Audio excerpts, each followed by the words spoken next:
नमस्कार दोस्तों, ये है चाइना का DF-5C इंटरकॉन्टिनेंटल बैलिस्टिक मिसाइल। अपनी 20,000 किलोमीटर की रेंज के साथ यह मिसाइल दुनिया के किसी भी कॉन्टिनेंट पर मौजूद 10 अलग अलग टारगेट पर न्यूक्लियर धमाका कर सकती है। यह बैलिस्टिक मिसाइल ध्वनि की रफ्तार से कई गुना ज्यादा तेज चलती है और पलक झपकने से पहले ही करोड़ों लोगों की जान ले सकती है।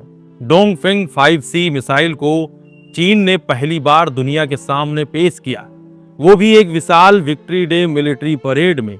DF-5C के अलावा चीन ने इस परेड के माध्यम से 1 दर्जन से भी ज्यादा नए अत्याधुनिक हथियारों का प्रदर्शन किया है, जिन्हें अब तक उसने छुपा कर रखा था। अनमैन्ड सबमरीन से लेकर air launch nuclear missiles, drone से लेकर hypersonic anti worship missile, fighter jet से लेकर लेजर वेपन तक, चीन की इस लेटेस्ट मिलिट्री परेड में सब कुछ था जो आज नहीं तो कल USA, भारत या पूरी दुनिया के लिए बहुत बड़ा सिरदर्द बनने वाला है।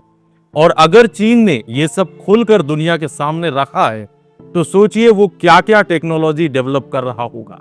अपनी स्ट्रेंथ को छुपा कर रखना चीन की पुरानी नीति थी, लेकिन अब जिस परेड को हमने देखा है उससे साफ हो चुका है कि चीन अब उस युग से बाहर आ चुका है।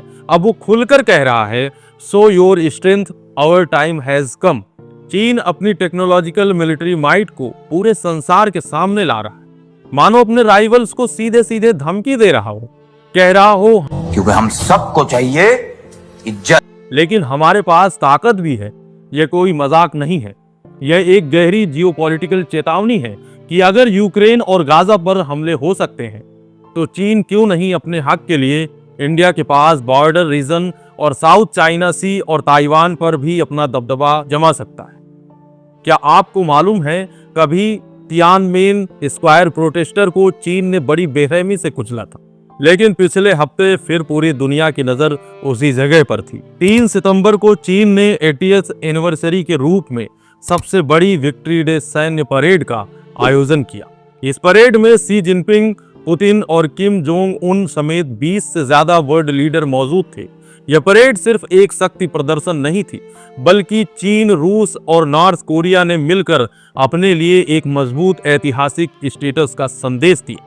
साथ ही ठीक परेड से पहले SCO समिट हुआ, जहां PM मोदी ने चीन जाकर संबंध बेहतर करने का प्रयास किया। भारत के पास अब विकल्प है और ये बात अमेरिका के लिए एक संदेश थी।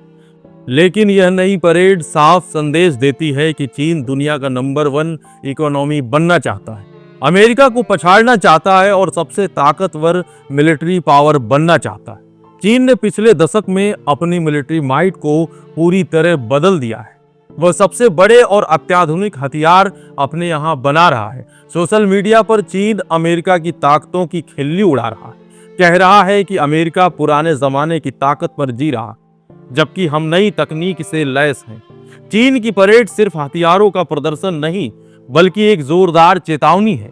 हवाओं में चलने वाले, समुद्री गहरे नीचे डूबने वाले और उन्नत AI पावर्ड ड्रोन्स के साथ चीन फ्यूचर कॉम्बैट में तैयार है।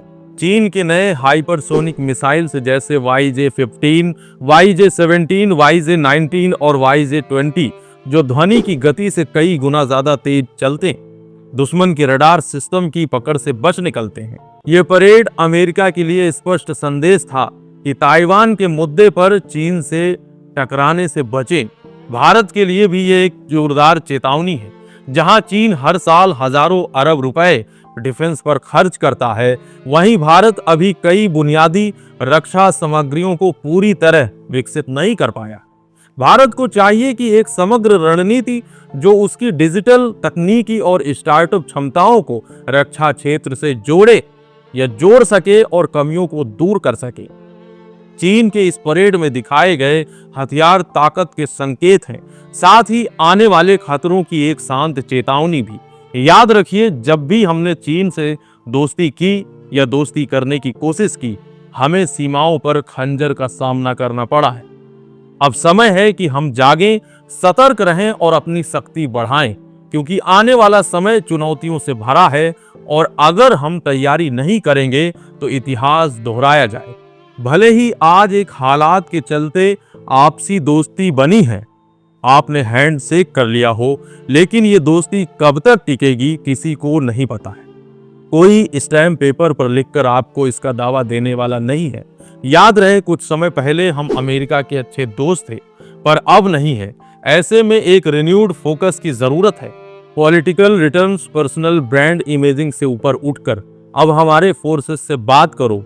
उन्हें क्या चाहिए उसे वॉर फुट पर एड्रेस करो। उसको आज वॉर मोड में शिफ्ट करने की जरूरत है। अगर पड़ोस के ड्रैगन को आग उगलने से पहले उसे रोकना है तो हमें चीन की तर्ज पर खुद को मॉडर्नाइज करना होगा। भारत यह सब काम 10 साल के अंदर कर सकता है।